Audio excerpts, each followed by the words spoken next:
Seguridad jurídica inmobiliaria. Esto es un tema que resulta muy importante para aquellas personas que cuentan con un patrimonio inmobiliario.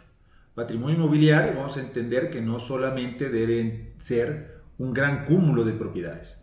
Puede ser desde que el departamento que compramos con un contrato privado de compraventa o bien aquel inmueble que heredamos de nuestros padres o de nuestros abuelos. No basta tener el contrato. Es muy importante siempre elevar a escritura pública esta operación, ya sea por compraventa, por alguna donación o inclusive por alguna herencia. Cuando alguien fallece y nos declara como herederos, ya sea por testamento o por el legítimo derecho que tenemos por ser descendientes de heredar, necesitamos concluir obligatoriamente el procedimiento de adjudicación para que contemos con una escritura pública de adjudicación a nuestro favor, donde nos acredite que los titulares de ese inmueble, los titulares de propiedad de ese inmueble, somos nosotros. En México, las estadísticas son verdaderamente alarmantes en relación al número de inmuebles que carecen de título de propiedad, debidamente inscrito ante el registro público de la propiedad y del comercio.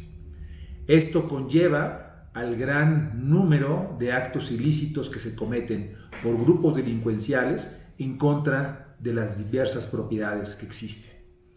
Hay grupos que lo que buscan es localizar inmuebles que se encontraron intestados, que nunca fueron adjudicados, propiedades que fueron transmitidas en contratos privados y que nunca se regularizó su situación en cuanto al título de propiedad, para alterar documentos, falsificar escrituras públicas y con eso buscar adueñarse ilegítimamente de diversos inmuebles.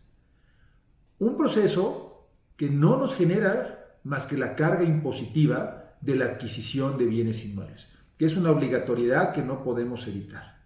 Pero sí tenemos cierta obligación de poder regularizar y dejar perfectamente establecido en ese documento público que se inscribe en el registro de la propiedad quién es el titular de ese inmueble. ¿Cuál es mi recomendación?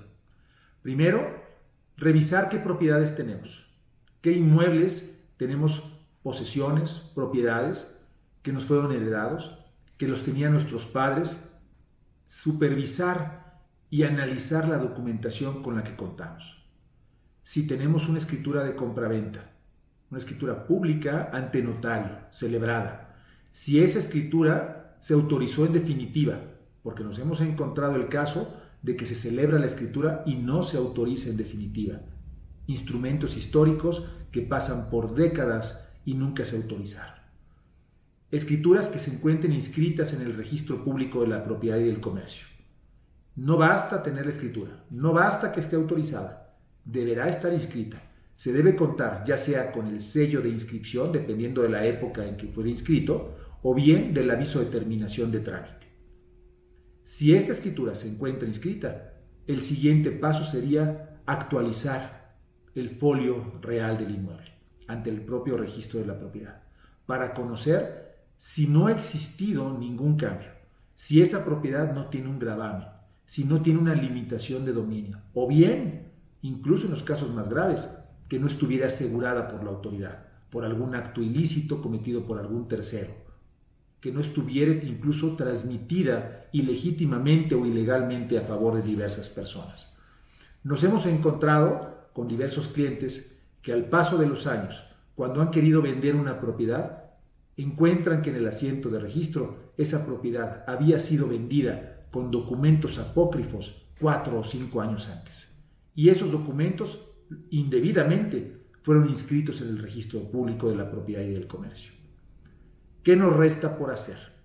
Únicamente tomarnos 10 minutos de tiempo para revisar nuestra documentación, acercarnos al profesional para que nos ayude a comprender el alcance o no de los documentos con los que contamos.